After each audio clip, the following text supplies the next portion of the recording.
The last couple of days in the Malayalam session, we've been looking at the metaphors that was used about the church. There are several metaphors that was used in the Bible regarding the church. And the one that we saw is the church as the body of Christ, church as the garden enclosed. And the last one that we were looking is church as the bride of Christ. നമ്മൾ 3 കാര്യങ്ങളാണ് നോക്കിയത്. ഒന്ന്, സഭ എന്ന് പറയുന്നത് ദൈവത്തിൻ്റെ ശരീരം. 2, സഭ എന്ന് പറയുന്നത് കെട്ടി അടച്ചിരിക്കുന്ന തോട്ടം. 3, നാം ചിന്തിച്ചു കൊണ്ടിരിക്കുന്നത് സഭ എന്ന് പറയുന്നത് കർത്താവിൻ്റെ കാന്തം. നമ്മൾ അവിടെയാണ് നിർത്തിയത്. 29-ാം തീയതി സൺഡേയിൽ നാം പറഞ്ഞു നിർത്തിയത് എഫേസ്യ ലേഖനം 5-ാമത്തെ അധ്യായം അതിൻ്റെ 22 മുതലുള്ള വാക്യങ്ങളാണ്. Ephesians chapter 5 verse 22 following. ഇതൊരു വിവാഹ പ്രസംഗമൊന്നുമല്ല, പക്ഷേ അവിടെ അതിൻ്റെ 32-ാമത്തെ വാക്യം എന്ന് വായിക്കാം. Ephesians chapter 5 verse 32. ഈ മർമ്മം വലിയത്, ഞാൻ ക്രിസ്തുവിനെയും സഭയെയും ഉദ്ദേശിച്ചത്രേ പറയുന്നത്. അപ്പോസ്തലനായ പൗലോസ് ഈ കാര്യം സംസാരിക്കുമ്പം അപ്പോസ്തലനായ പൗലോസ് ഒരിക്കലും ചിന്തിച്ചില്ല ഇത് കല്യാണത്തിന് മാത്രം പ്രസംഗിക്കാനായി മാറ്റിവെക്കുന്ന ഒരു ഭാഗമായിട്ട് അദ്ദേഹം ചിന്തിച്ചില്ല. അദ്ദേഹം പറഞ്ഞത്, ഈ മർമ്മം ഞാൻ പറയുന്നത് ക്രിസ്തുവിനെയും സഭയെയും ഉദ്ദേശിച്ചാണ് ഈ മർമ്മം ഞാൻ പറയുന്നത്. But we use this only at the time of marriage. We need to use this. ഇപ്പം അതുകൊണ്ട് അത് കൃത്യമായി പറയുന്നു, ഞാൻ ഈ കാര്യങ്ങൾ പറയുന്നത് ഒരൊറ്റ കാര്യത്തിനു വേണ്ടിയാണ്, ക്രിസ്തുവിനെയും സഭയെയും ഉദ്ദേശിച്ച്. ക്രിസ്തുവും സഭയും തമ്മിലുള്ള ബന്ധത്തെക്കുറിച്ച് പഠിപ്പിക്കാനാണ് മനുഷ്യന് ഏറ്റവും കൂടുതൽ അറിയാവുന്ന വിവാഹത്തിൻ്റെ വിഷയം കൊണ്ടുവന്നേച്ച്, ഭാര്യാഭർത്തൃ ബന്ധം കൊണ്ടുവന്നേച്ച്, അതിലൂടെ സഭ എങ്ങനെ ക്രിസ്തുവിനോട് ബന്ധപ്പെട്ടിരിക്കുന്നു, സഭ എന്ത് ആണ് എന്ന് അപ്പോസ്തലനായ പൗലോസ് പഠിപ്പിക്കുന്നു. കഴിഞ്ഞ ആഴ്ചയിൽ നാം കണ്ടു. കഴിഞ്ഞ ആഴ്ചയിൽ ചിലർക്കൊക്കെ സന്തോഷമായി വന്നത് ഹുപ്പുറ്റാസോ എന്ന പദമാണ്. Submit one another. അവിടെ അപ്പോസ്തലനായ പൗലോസ് ഈ റിലേഷൻഷിപ്പ് പഠിപ്പിക്കുമ്പോൾ, ഈ റിലേഷൻഷിപ്പ് പറയുമ്പോൾ തന്നെ അപ്പോസ്തലനായ പൗലോസ് കൃത്യമായിട്ട് ഒരു കാര്യം പറഞ്ഞു. അതിൻ്റെ 21-ാമത്തെ വാക്യത്തിൽ ക്രിസ്തുവിൻ്റെ ഭയത്തിൽ അന്യോന്യം കീഴ്പ്പെട്ടിരിക്കുവാൻ അപ്പോസ്തലനായ പൗലോസ് ഓർപ്പിച്ചു. Submit to one another out of reverence for Christ before he go in to the relationship between husband and the wife. Basically, he is setting the ground for the relationship of husband and wife. And there he says, submit one another. ക്രിസ്തുവിൻ്റെ ഭയത്തിൽ അന്യോന്യം കീഴ്പ്പെട്ടിരിക്കണം. ഇപ്പം കീഴ്പ്പെടുക എന്നുള്ള പദം നാം ചിന്തിച്ചു. കീഴ്പ്പെടുത്തുക എന്ന പദം, ഹിപ്പുറ്റാസോ എന്ന പദം പറയുന്നത് to come under, to come beside or to come under, to lift something. അതാണ് ഒറിജിനൽ അതിൻ്റെ അർത്ഥം. ഹിപ്പുറ്റാസോ എന്ന പദം അതിൻ്റെ അർത്ഥം എന്ന് പറയുന്നത് മറ്റൊന്നിനെ സഹായിപ്പാൻ വേണ്ടി, അല്ലെന്ന് വരികിൽ ഭാര്യ ഭർത്താവിന് കീഴ്പ്പെട്ടിരിക്കണമെന്ന് പറയുമ്പോൾ അതിൻ്റെ അർത്ഥം ദൈവതുല്യം തന്നെ സ്നേഹിക്കുന്ന ഭർത്താവിന് ഉയർച്ച ലഭിക്കേണ്ടതിന് മനഃപൂർവമായി ഞാൻ അവൻ്റെ കൈയുടെ കീഴിൽ വന്നേച്ച് അവൻ്റെ കരത്തെ ഉയർത്തിപ്പിടിക്കുന്നതാ ഹിപ്പുറ്റാസോ. അങ്ങനെയാണെന്ന് വരികിൽ കീഴ്പ്പെടുത്തുവാൻ അധികാരമില്ല, കീഴടങ്ങിയിരിക്കുവാൻ വ്യവസ്ഥയുണ്ട്. ഓർക്കുക, ഭർത്താക്കന്മാർക്ക് ഭാര്യമാരെ കീഴ്പ്പെടുത്തുവാൻ അവകാശമില്ല. എന്നാൽ ഭാര്യമാർ ഭർത്താക്കന്മാർക്ക് കീഴടങ്ങിയിരിക്കുവാൻ വ്യവസ്ഥയുണ്ട്. ഞാൻ പറഞ്ഞ ഭാഗം ക്ലിയർ ആണല്ലോ അല്ലേ? ഇപ്പം റെസ്പോൺസ് ഓഫ് ദ വൈഫ്, എഫേസ്യ ലേഖനം 5-ാമത്തെ അധ്യായം പഠിപ്പിക്കുമ്പം, സഹോദരിമാരൊന്ന് ചിരിച്ചോണ്ടിരുന്നാട്ടെ, എഫേസ്യ ലേഖനം 5-ാമത്തെ അധ്യായം പഠിപ്പിക്കുമ്പം ദൈവത്തിൻ്റെ പരിശുദ്ധാത്മാവ്, ചിലർ പിന്നെ ചിരിക്കുന്നത് അറിയത്തില്ല, മുഖത്ത് മാസ്ക് വെച്ചിരിക്കുക. ഇത് എഫേസ്യ ലേഖനം 5-ാമത്തെ അധ്യായം പഠിപ്പിക്കുമ്പം അപ്പോസ്തലനായ പൗലോസ് പറയുന്നുണ്ട്, ദ ബേസിക് റിലേഷൻഷിപ്പ്, ഭാര്യയ്ക്ക് ഭർത്താവിനോടുള്ള ബേസിക് റിലേഷൻഷിപ്പിൽ ആ response of the wife is submission. ഭർത്താവിൻ്റെ റെസ്പോൺസ് ലവ്, സെൽഫ് എംപ്റ്റിയിങ് ലവ്. അതുകൊണ്ട് കൊലോസ്യ ലേഖനം 3-ാമത്തെ അധ്യായം 18-ാമത്തെ വാക്യം എന്ന് വായിച്ച്, കൊലോഷ്യൻസ് ചാപ്റ്റർ 3 വേഴ്സ് 18.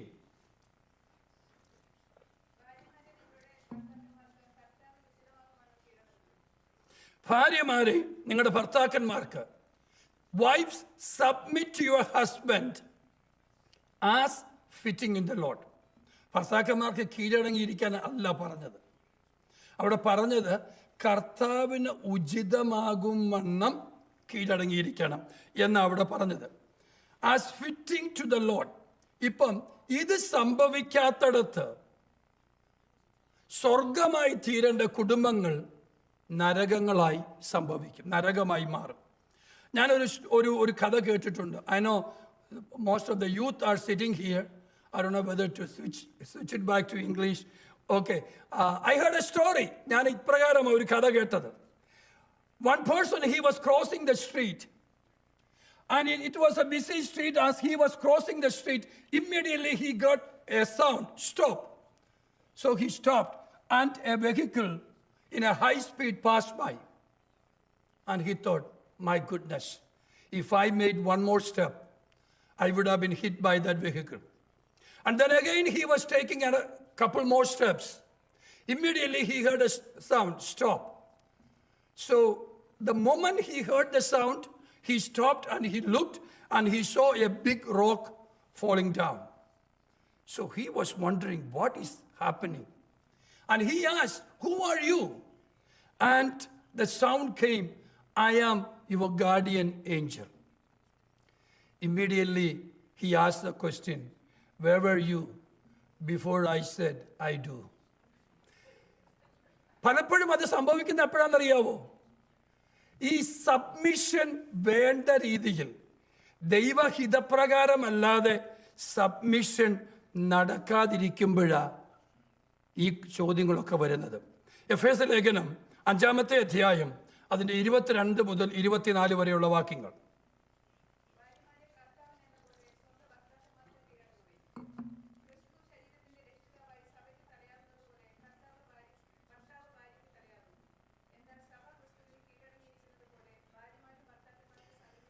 എന്നാൽ സഭ ക്രിസ്തുവിന് കീഴടങ്ങിയിരിക്കുന്നത് പോലെ ഭാര്യമാർ ഭർത്താക്കന്മാർക്ക് സകലത്തിനും, അല്ലേ, കീഴടങ്ങിയിരിക്കണം. നമ്മൾ ആ സകലം സ്വല്പം വ്യത്യാസമാക്കും. ഞാനല്ല പറഞ്ഞത്, നിങ്ങളാ പറഞ്ഞേ. അതല്ല ദൈവവചനം, അതല്ല പറഞ്ഞത്, സകലത്തിലും. പക്ഷേ കൊലോസ്യ ലേഖനത്തിൽ പറഞ്ഞു കർത്താവിന് ഉചിതമാകും വേണം. ഈ പുള്ളി പറയുന്നതിനെല്ലാം കീഴ്പ്പെടാനല്ല പറഞ്ഞത്, ദൈവഹിതപ്രകാരം പറയുന്ന കാര്യങ്ങൾക്ക് കീഴ്പ്പെടാനാണ് അവിടെ പറയുന്നത്. സ്ത്രീകൾ ഇൻഫീരിയർ ആയതുകൊണ്ടല്ല, മറിച്ച് ഇത് ദൈവ വ്യവസ്ഥയായതുകൊണ്ട്. Subjection is voluntary and not forced upon. ഞാൻ എന്തിനാ എൻ്റെ ഭർത്താവിന് കീഴ്പ്പെടണം എന്ന ഒരു ഭാര്യ ചോദിച്ചാൽ ആ വീട് is a replica of the hell. ഞാൻ എന്തിന് കീഴ്പ്പെടണം എന്ന് ഭാര്യ ചോദിക്കുകയോ ഞാൻ എന്തിന് സ്നേഹിക്കണമെന്ന് ഭർത്താവ് ചോദിക്കുകയോ ചെയ്താൽ ആ വീട് നരകമായി മാറപ്പെടും. ക്രിസ്തുവിൻ്റെ മണവാട്ടി സഭ always need to acknowledge the authority and seek God's guidance and God's presence in everyday life. എന്നാൽ ദൈവത്തിൻ്റെ പരിശുദ്ധാത്മാവ് അവിടെ പറയുന്നത് സ്ത്രീയുടെ ബലഹീനത മനസ്സിലാക്കി അതിനെ എക്സ്പ്ലോയിറ്റ് ചെയ്യരുത് എന്ന് വേദപുസ്തകം പറയുന്നുണ്ട്. എൻ്റെ വിവാഹം, എൻ്റെ എന്ന് പറയാൻ പറ്റുകയില്ല, എൻ്റെയും റീനയുടെയും വിവാഹം നടത്തിയത് pastor P M Philip sir പിതാവിൻ്റെയും മാതാവിൻ്റെയാണ്. അത് കഴിഞ്ഞ് ഞാൻ ചെന്നപ്പം പറഞ്ഞു, മോനെ നിൻ്റെ വിവാഹം അവസാനം എന്ന് പറഞ്ഞു. അത് കഴിഞ്ഞ് പിന്നെ അദ്ദേഹം നടത്തി, അത് വേറെ കാര്യം. അദ്ദേഹം എപ്പോഴും തൻ്റെ വിവാഹ ശുശ്രൂഷയിൽ അദ്ദേഹം ഓർപ്പിക്കുന്ന ഒരു കാര്യമുണ്ട്. അദ്ദേഹം പറയും, മൺപാത്രം നിറച്ച് വെള്ളം എടുക്കുമ്പം ആരെങ്കിലും അതിൻ്റെ വക്കയെ പിടിച്ചെടുക്കുവോ? ഇല്ല. അതെങ്ങനെയാണ് എടുക്കുന്നേ? താങ്ങി വെച്ച് താങ്ങുന്ന കാര്യമല്ല പറഞ്ഞത്, താങ്ങി അതെടുക്കും. അദ്ദേഹം പറഞ്ഞു ഇതുപോലെയാ വിവാഹ ജീവിതത്തിലും. വിവാഹ ജീവിതത്തിൽ നാം എടുക്കുന്നത് ഇത് അതുകൊണ്ട് സ്ത്രീജനം ബലഹീന പാത്രം എന്ന് വിചാരിച്ചു. ഇപ്പൊ ഇത് ബലഹീന പാത്രമാണെന്ന് കണ്ടുകൊണ്ട് we need to be very very careful. 1 പത്രോസിന്റെ ലേഖനം 3-ാമത്തെ അധ്യായം 7-ാമത്തെ വാക്യം. 1 Peter chapter 3 verse 7.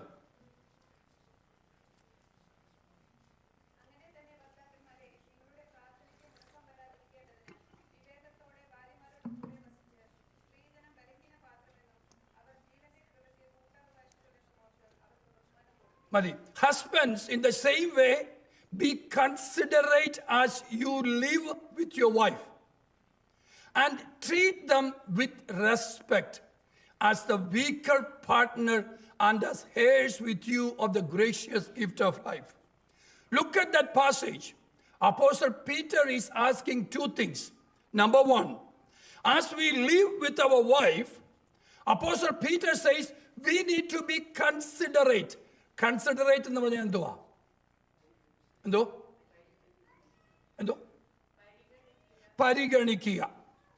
പരിഗണിക്കുക നല്ല വാക്കാ അല്ലേ? കൺസിഡറേറ്റ്. അവിടെ അപ്പോസ്തലനായ Paulos you need to be considerate എന്ന് പറഞ്ഞാൽ ഈ പേഴ്സൺ ആരാണെന്ന് വ്യക്തമായി മനസ്സിലാക്കണം. സ്വന്തം ഭാര്യമാരെ പൂർണ്ണമായി മനസ്സിലാക്കിയിട്ടുള്ളവർ കരമുയർത്തി ദൈവത്തെ സ്തുതിച്ചാട്ടെ. അവിടെ സൂസൻ ഫോഴ്സ് ചെയ്ത് ജോജിയെ കൊണ്ട് സ്തോത്രം പറയിപ്പിക്കുന്നു. എന്തോ it's very hard, it's very hard അല്ലേ? എൻ്റെ വിവാഹം കഴിഞ്ഞിട്ട് 33 വർഷമായി. ഇപ്പോഴും റീനിയെ പൂർണ്ണമായി ഞാൻ മനസ്സിലാക്കിയിട്ടുണ്ടോ എന്ന് ചോദിച്ചാൽ ആൻസർ വിൽ ബി നോ. മനസ്സിലാക്കാൻ ശ്രമിച്ചുകൊണ്ടിരിക്കുക, അത് നിത്യത വരെ തുടരും. മനസ്സിലായോ? കാരണം എന്നെ റീനിക്ക് പൂർണ്ണമായിട്ട് മനസ്സിലായിട്ടില്ലല്ലോ. മനസ്സിലാക്കാൻ അവളും ശ്രമിക്കുക. ഇവിടെ അതുകൊണ്ട് അപ്പോസ്തലനായ പത്രോസ് പറഞ്ഞത് we need to be considerate എന്ന് പറഞ്ഞാൽ ഈ ദൈവം ക്രിസ്തുവിൽ നമ്മോട് ക്ഷമിച്ചെന്ന് വേദപുസ്തകം പറയുന്നുണ്ട്. എഫേസ്യർ ലേഖനം 4-ാമത്തെ അധ്യായം 32-ാമത്തെ വാക്യത്തിൽ ക്ഷമയെക്കുറിച്ച് പറയുമ്പോൾ ദൈവത്തിൻ്റെ പരിശുദ്ധാത്മാവ് പറയുന്നൊരു വാക്യമുണ്ട്. As God had forgiven each one of us in Jesus Christ. ക്രിസ്തുവിൽ നമ്മോട് ക്ഷമിച്ചു. ക്രിസ്തുവിൽ എങ്ങനെയാണ് ക്ഷമിച്ചത്? ക്രിസ്തുവിൽ എങ്ങനെയാണ് നമ്മോട് ക്ഷമിച്ചത്? അനേകവിധമായ പാപങ്ങൾ ഓർക്കാതെ നമ്മോട് ക്ഷമിച്ചു. ഇപ്പം ബേസ് എന്ന് പറയുന്നത് ക്രിസ്തു സഭയോട് ക്ഷമിച്ചതുപോലെ അതിനാ കൺസിഡറേറ്റ് എന്നൊക്കെ പറയുന്നത്. സഭയുടെ വീക്ക്നെസ്സും മനസ്സിലാക്കി, സഭയെന്ന് പറഞ്ഞാൽ ഞാനും നിങ്ങളും അല്ലേ, നമ്മുടെ വീക്ക്നെസ് മനസ്സിലാക്കി on the cross of Calvary God had forgiven us. നമ്മുടെ പാപങ്ങൾ, നമ്മോട് കണക്കിടേണ്ട നമ്മുടെ പാപങ്ങൾ, നമ്മുടെ ചെയ്തികൾ നിമിത്തം നമ്മോട് കണക്കിടേണ്ട നമ്മുടെ പാപങ്ങൾ, അനേകവിധമായ പാപങ്ങൾ കാൽവറിയിൽ ക്രിസ്തു നിമിത്തം നമ്മോട് ക്ഷമിച്ചു. അതിനെയാണ് കൺസിഡറേറ്റ് എന്ന് പറയുന്നത്. എന്ന് പറഞ്ഞാൽ എൻ്റെ കയ്യിലിരിപ്പ്, ഒരു പാട്ടുണ്ടല്ലോ, എന്നാ എൻ്റെ കയ്യിലിരിപ്പ് നോക്കിയാൽ ഞാൻ പണ്ട് തല്ലിപ്പൊളിയാണ് ഇതിനൊക്കെ പാടുന്ന, ഇപ്പം അറിയാൻ മേലാത്ത രീതിയിലിരിക്കുക. അങ്ങനെ ഒരു പാട്ടുണ്ട് കേട്ടോ. നമ്മുടെ കയ്യിലിരിപ്പ് നോക്കിയാൽ നമ്മളൊന്നും ഇവിടെ നിൽക്കേണ്ട ടീമൊന്നുമല്ല. പക്ഷേ ഇതാ ഇന്ന് രാവിലെ നാം വായിച്ച സങ്കീർത്തനം അതാ വായിച്ചത്, യഹോവ നമ്മുടെ പക്ഷത്തില്ലായിരുന്നെങ്കിൽ. നമ്മുടെ കയ്യിലിരിപ്പ് നോക്കിയാൽ ഇവിടെ നിൽക്കാൻ എനിക്ക് യോഗ്യതയില്ല. ക്രിസ്തു ആകുന്ന മണവാളൻ, മണവാട്ടിയായ എൻ്റെ ജീവിതത്തിൻ്റെ അനേകവിധമായ കുറവുകൾ കാൽവറിയിൽ എഴുതി കളഞ്ഞെന്ന് വരികിൽ, കുടുംബജീവിതത്തിൻ്റെ വ്യവസ്ഥ എന്ന് പറയുന്നത് ക്രിസ്തുവിൻ്റെ സ്നേഹമുള്ള ഭർത്താക്കന്മാർ ക്രിസ്തു സഭയെ സ്നേഹിച്ചതുപോലെ അനേകവിധമായ പാപങ്ങൾ എഴുതി കളയുന്നതാ കുടുംബജീവിതത്തിൻ്റെ വ്യവസ്ഥ. അതാ പൗലോസ് പറയുന്നത്. പൗലോസ് സഭയുടെ കാര്യം പറയുമ്പോൾ അതാ പൗലോസ് ഇവിടെ പറയുന്നത്. വിവേകത്തോടുകൂടെ വസിക്കണം. അത് കഴിഞ്ഞ് പറയുന്ന വാക്ക് കണ്ടോ, ട്രീറ്റ് them with respect. എന്ന് പറഞ്ഞാൽ ഇവിടെ കാണിക്കുന്നത് പോലെ ഡോറ് തുറന്ന് കൊടുക്കുന്ന മാത്രമൊന്നുമല്ല. ഡോറ് തുറന്നേച്ച് പിന്നെ ഇവനെ അവനെ കാണത്തു പോലുമില്ല. ഡോറ് തുറന്ന് കൊടുത്താലും കൊടുത്തില്ലെന്ന് വരികിലും we need to treat them with respect. ഭാര്യമാരൊക്കെ തല കുലുക്കുന്നുണ്ട്, ഭർത്താക്കന്മാർക്ക് ഒരു അനക്കയില്ല. We need to treat them with respect. അവർക്ക് കൊടുക്കേണ്ട ബഹുമാനം അവർക്ക് കൊടുക്കണം. റെസ്പെക്റ്റ് എന്ന് പറഞ്ഞ ബഹുമാനമാണ്, അല്ലേ? അവിടെ പൗലോസ് പറയുന്ന വാക്ക്, അവിടെ പത്രോസ് പറയുന്ന നോക്കിക്കേ, treat dum with respect as A weaker partner and hairs with you of the gracious gift of life. രണ്ട് കാര്യമാണ് പത്രോസ് അവിടെ പറയുന്നത്. അവരെ ബലഹീന പാത്രമാ, പക്ഷെ കൃപയ്ക്ക് അവകാശികളാണ്. അവർ കൃപയ്ക്ക് അവകാശി ആയതുകൊണ്ട് അവരെ റെസ്പെക്റ്റോടുകൂടെ കാണണം എന്ന പത്രോസ് അവിടെ പറയുന്നത്. ഇപ്പം എഫേസ്യ ലേഖനം 5-ാമത്തെ അധ്യായം, come to Ephesians chapter 5 verse 25 to 27.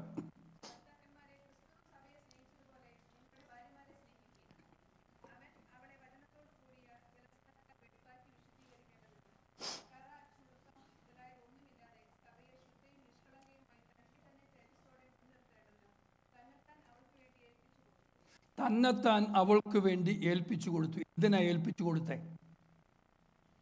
അവിടെ അപ്പോസ്തലനായ പൗലോസ് പറയുന്നു, ക്രിസ്തു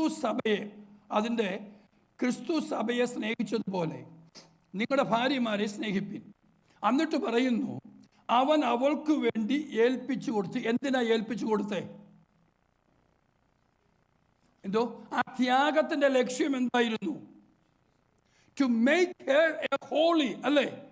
കറ ചുളുക്കം വാട്ടം ഒന്നുമില്ലാത്ത ഒരു നിഷ്കളങ്ക കന്യകയാക്കി അവളെ നിർത്തുവാൻ എന്ന് പറഞ്ഞാൽ ദൈവസഭയെ അതിൻ്റെ പ്യൂരിറ്റിയോടുകൂടെ നിർത്തുവാൻ വേണ്ടിയാണ് കർത്താവ് കാൽവറിയിൽ മരിച്ചത്. തേജസ്സോടുകൂടെ നിർത്തുവാൻ തക്കവണ്ണം. ഈ ജൂയിഷ് വെഡിങ് കസ്റ്റത്തിൽ അവർ ചെയ്യുന്ന ഒരു കാര്യമുണ്ട്. ഈ യുവതിക്ക് ഈ ഭർത്താവ് അവളുടെ കയ്യിൽ വിവാഹമോതിരം ഇടുമ്പോൾ ആ bridegroom use to say to the bride, behold thou art sanctified to me. ഈ മോതിരം ഇടുമ്പോൾ പറയുന്നത്, നീ ഇന്നു മുതൽ എനിക്ക് വേണ്ടി വിശുദ്ധയായിരിക്കണം. This sanctification is interdependent. ഭാര്യയുടെ സ്വഭാവ രൂപീകരണത്തിന് ഭർത്താവിന് ഒരു വലിയ പങ്കുണ്ട്. അതുകൊണ്ടാണ് അതിൻ്റെ 28-ാമത്തെ വാക്യം വായിച്ചേ, അവണ്ണം ഭർത്താക്കന്മാരും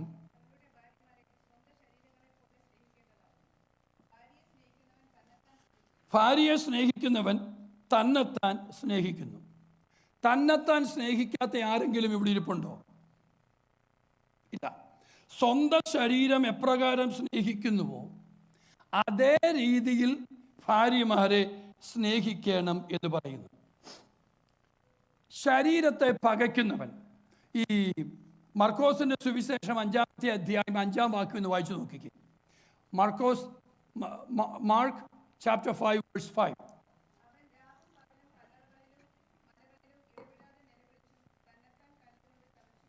തന്നെത്താൻ കല്ലുകൊണ്ട് ചതച്ചു പോകുന്ന ആരുടെ കാര്യമാണ് പറയുന്നത്?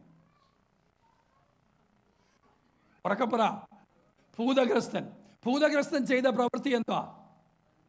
തന്നെത്താൻ സ്വന്തം ശരീരം കല്ലുകൊണ്ട് ചതച്ചു എന്ന് പറഞ്ഞാൽ, ഇപ്പം നിങ്ങളിപ്പം നടന്നു പോകുമ്പം ഒരു മനുഷ്യൻ അവിടെ ഇരുന്നുകൊണ്ട് ഇങ്ങനെ കല്ലെടുത്ത് കൈക്കിട്ട് ഇടിക്കുകയാണെങ്കിൽ നിങ്ങൾ എന്നാ പറയും? എന്തോ അവന് ഭ്രാന്തനാന്ന് പറയും, ആണല്ലോ. അങ്ങനെയാണെന്ന് വരിക അപ്പോസ്തലനായ പൗലോസ് അത് തന്നെയാണ് ഇവിടെ പറയുന്നത്. ആരും തൻ്റെ ജഡത്തെ ഒരു നാളും പകച്ചിട്ടില്ല. ക്രിസ്തുവും സഭയെ ചെയ്യുന്നത് പോലെ അതിനെ പോറ്റി പുലർത്തുകയത്രേ ചെയ്യുന്നത്. അങ്ങനെയാണെന്ന് വരികിൽ ശരീരത്തെ പകയ്ക്കുന്നവനാരാ? ഭ്രാന്തൻ. ശരീരത്തെ പകയ്ക്കുന്നവൻ ഭൂതഗ്രസ്തൻ ആണല്ലോ. ശരീരത്തെ ഉപദ്രവിക്കുന്നവനാരാ? ഉറക്കപ്പ. ഭൂതഗ്രസ്തൻ. അങ്ങനെയാണെന്ന് വരികിൽ സ്വന്തം ഭാര്യയെ ഉപദ്രവിക്കുന്നവനാരാ? ഭൂതഗ്രസ്തൻ. പറയുന്നതിന് ബുദ്ധിമുട്ട് തന്നെ. കാരണം ഇതെൻ്റെ ക്രിസ്തു ഇപ്പം എല്ലാവരും വേറൊരു ആർഗ്യുമെന്റ് പറയുന്നുണ്ട്, സഭ മഹോപദ്രവകാലത്തിലൂടെ കടന്നു പോകുമോ? എന്നോട് പലരും ചോദിച്ചിട്ടുണ്ട്. എൻ്റെ ഒറ്റ ഉത്തരം, ഞാൻ കെട്ടാൻ പോകുന്ന പെണ്ണിനെ 100 പേരുടെ മുമ്പിൽ ഞാൻ വലിച്ചെറിഞ്ഞ് കൊടുക്കത്തില്ല. കൊടുക്കുവോ? കൊടുത്താൽ ഞാൻ ഭൂതഗ്രസ്തനാണ്, അല്ലേ? ക്രിസ്തു സഭയെ ഈ മഹോപദ്രവകാലത്തിലൂടെ ഒന്നും കടത്തിവിടത്തില്ല. കാരണം സ്വന്തം കാന്തയെ ഉപദ്രവത്തിന് വിട്ടുകൊടുക്കുന്ന മനസ്സല്ല ക്രിസ്തുവിൻ്റെ. അത് ഞാൻ സാന്ദർഭികമായി പറഞ്ഞെന്ന് മാത്രമേ ഉള്ളൂ. ഇവിടെ ഓർക്കുക, ഇവിടെ പറയുന്നു സ്വയം സ്നേഹിക്കാത്തവൻ ആരുമില്ല.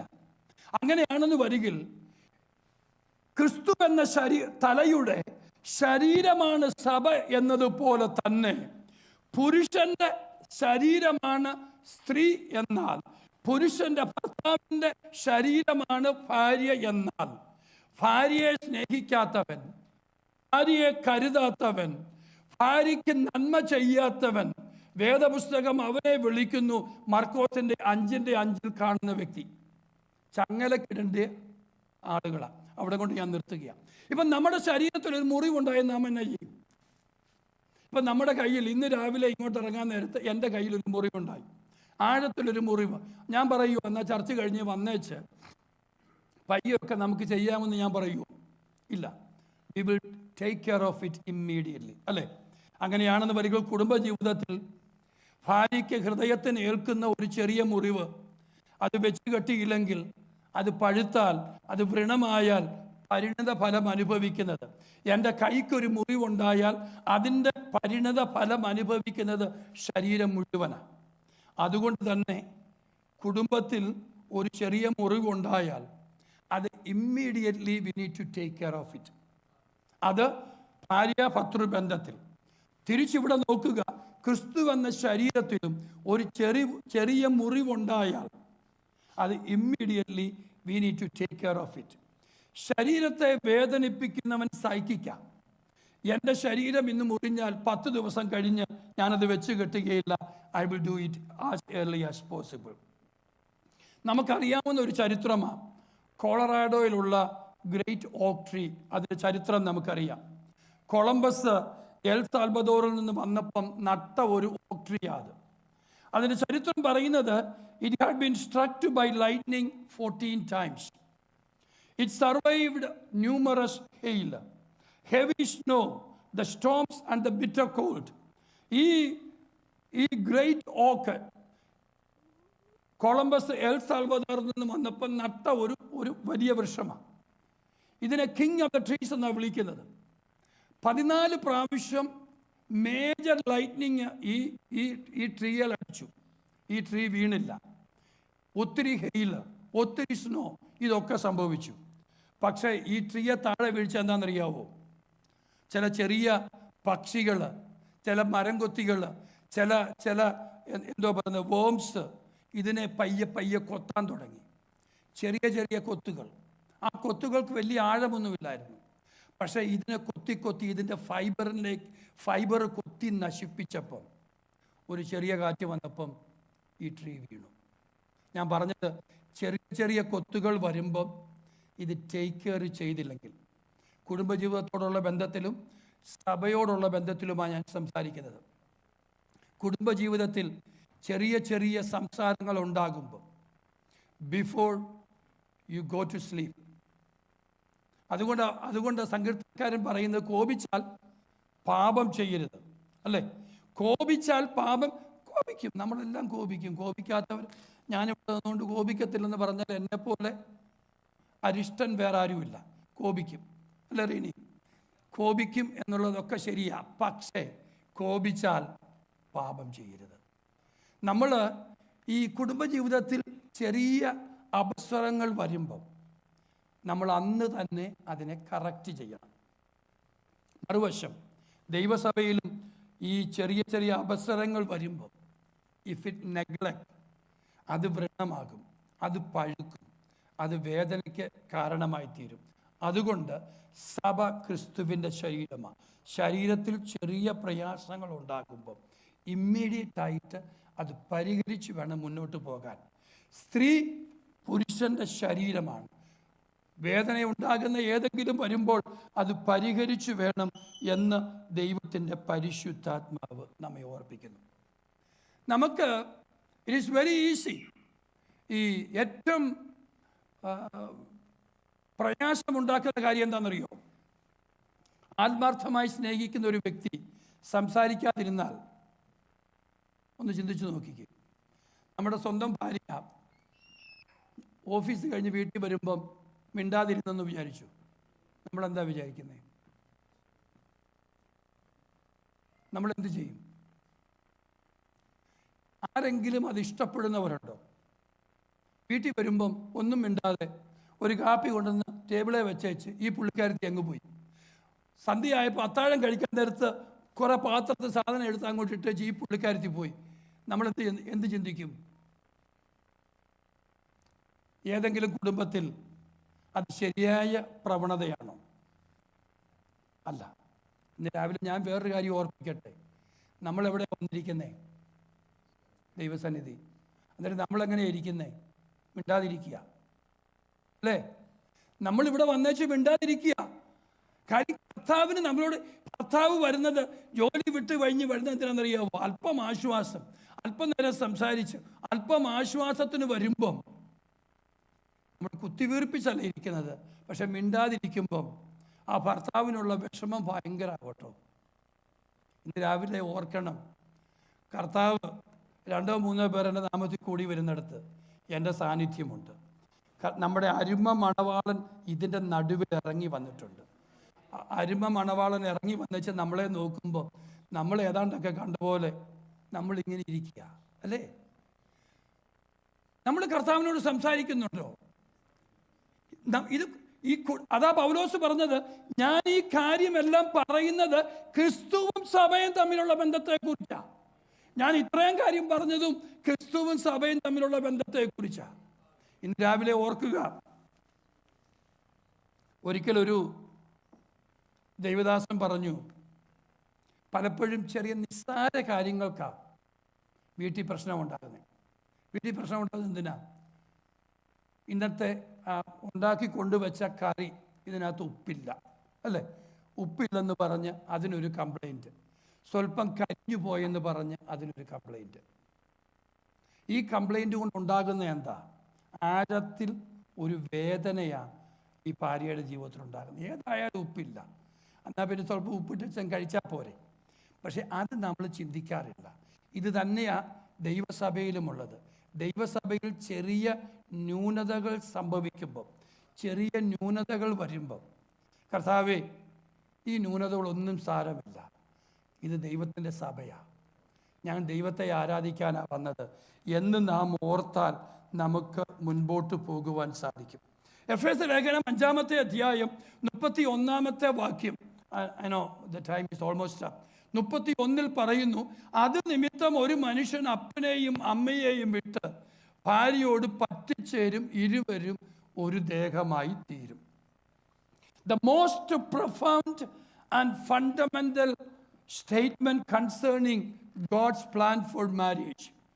അവിടെ പറയുന്നു, അത് നിമിത്തം, മർക്കോസിന്റെ 5 മാറ്റിക്കോ കേട്ടോ, എഫേസ്യൻസ് 5:31, അത് നിമിത്തം ഒരു മനുഷ്യൻ അപ്പനെയും അമ്മയെയും വിട്ട് ഭാര്യയോട് പറ്റിച്ചേരും, ഇരുവരും ഒരു ദേഹമായി തീരും. എന്നിട്ടാ പറയുന്നത്, ഈ മർമ്മം വലിയത്, ഞാൻ ക്രിസ്തുവിനെയും സഭയെയും ഉദ്ദേശിച്ചത്രേ പറയുന്നത്. This is a profound ministry. Worship team, please come forward. This is a profound mystery. I am talking regarding Christ and the church. അവിടെ ദൈവത്തിന്റെ പരിശുദ്ധാത്മാവ് പറയുന്നു, this I am talking regarding the church. ആ ചർച്ചിനെ കുറിച്ച് പറയുമ്പോൾ പറയുന്നു, just as a husband loves his wife, ഒരു പുരുഷൻ തന്റെ ഭാര്യയെ സ്നേഹിക്കുന്നത് പോലെ, അല്ലെങ്കിൽ ക്രിസ്തു സഭയെ സ്നേഹിച്ചതുപോലെ നാമും സ്നേഹിക്കണം. അങ്ങനെയാണെന്ന് വരികിൽ സഭ ക്രിസ്തുവിന് കീഴ്പ്പെട്ടിരിക്കുന്നത് പോലെ സ്ത്രീയും പുരുഷന് കീഴ്പ്പെട്ടിരിക്കണം. പുരുഷന് കീഴ്പ്പെട്ടിരിക്കണം. നിങ്ങളുടെ ഭർത്താക്കന്മാരടിക്ക് ചെന്നേച്ച് അവരെന്തെങ്കിലും ചെയ്യുമ്പോൾ ഈരുടെ ഗുഡ് ജോബ് എന്ന് പറഞ്ഞു നോക്കിക്കേ. എന്ത് സംഭവിക്കും? നിങ്ങളുടെ ഭർത്താക്കന്മാരുടെ അടുക്കി ചെന്നേച്ച് അവരെന്തെങ്കിലും ഒരു കാര്യം ചെയ്യുമ്പോൾ അതിനെ ഒന്ന് എൻകറേജ് ചെയ്ത് നോക്കിക്കേ. ഇന്ന് പാട്ട് പാടിയത് നല്ല പാട്ടായിരുന്നു എന്ന് ഭർത്താവിനോടൊന്ന് പറഞ്ഞു നോക്കിക്കേ. എന്താ സംഭവം? മഞ്ജു ഇപ്പം പറയണ്ട, പിന്നെ പറഞ്ഞാൽ മതി. എന്താ സംഭവിക്കുന്നേ? ദാറ്റ് വിൽ ലൈറ്റൻ അപ്പ്, അല്ലേ? That will lighten up. ഞാൻ ഈ പറയാൻ വരുന്ന കാര്യം എന്താണെന്നറിയാമോ? we are entering into the worship. As we come together to worship God, we are here as the bride of Christ. We are here to worship Him. As we come together to worship Him, we need to say unto Him, Lord, you are mighty in my life. You are awesome in my life. നിങ്ങളുടെ ഭർത്താവിനോട് നിങ്ങൾ പോയി പറയുന്നത് പോലെ തന്നെ, ഭർത്താവ് രാവിലെ നല്ലൊരു ഉടുപ്പിട്ട് വരുമ്പം ഇത് കണ്ടാൽ നല്ലതാണെന്ന് പറയുന്നത് പോലെ തന്നെ പൗലോസ് അതുകൊണ്ടാണ് പറയുന്നത്. ഇതൊരു റിലേഷൻഷിപ്പിൽ പൗലോസ് പറയുക, as we come in the presence of the Lord, നമ്മൾ ദൈവത്തോട് പറയേണ്ടത്, കർത്താവേ അവിടുന്ന് എത്ര മനോഹരൻ. അതുകൊണ്ട് ശൂരേങ്കാരത്തിൽ പറയുന്ന ഒരു പദമുണ്ട്, എൻ്റെ പ്രിയൻ 10,000 അതിസുന്ദരൻ, അവൻ വെണ്മയും ചുവപ്പുമുള്ളവൻ എന്ന് പറഞ്ഞ കർത്താവ് നമ്മുടെ ഈ ഗ്ലോറി വാക്കുകൾ കേൾക്കാനൊന്നും ഇരിക്കുകയല്ല. എന്നാൽ എൻ്റെ ഹൃദയം നന്ദി കൊണ്ട് നിറയുമ്പോൾ, എൻ്റെ ഭാര്യ നല്ലൊരു സാരി ഉടുത്ത് വരുമ്പം ഞാൻ അതിനെ അപ്രീഷിയേറ്റ് ചെയ്യുന്നത് പോലെ, ഇന്ന് രാവിലെ ദൈവസന്നിധിയിൽ നാം അടുത്ത് വരുമ്പോൾ നാം ദൈവത്തെ അപ്രീഷിയേറ്റ് ചെയ്യാൻ പോവുക, ദൈവത്തിന് മഹത്വം കൊടുക്കാൻ പോവുക, ദൈവത്തോട് നാം പറയാൻ പോവുക, കർത്താവേ അവിടുന്ന് എത്ര നല്ലവൻ എന്ന് നാം പറയാൻ പോകുക. Shall we rise in the presence of the Lord and together from the bottom of our heart let us give Him praise and let us give unto Him and say, Lord, you are the master in my life. You are so awesome in our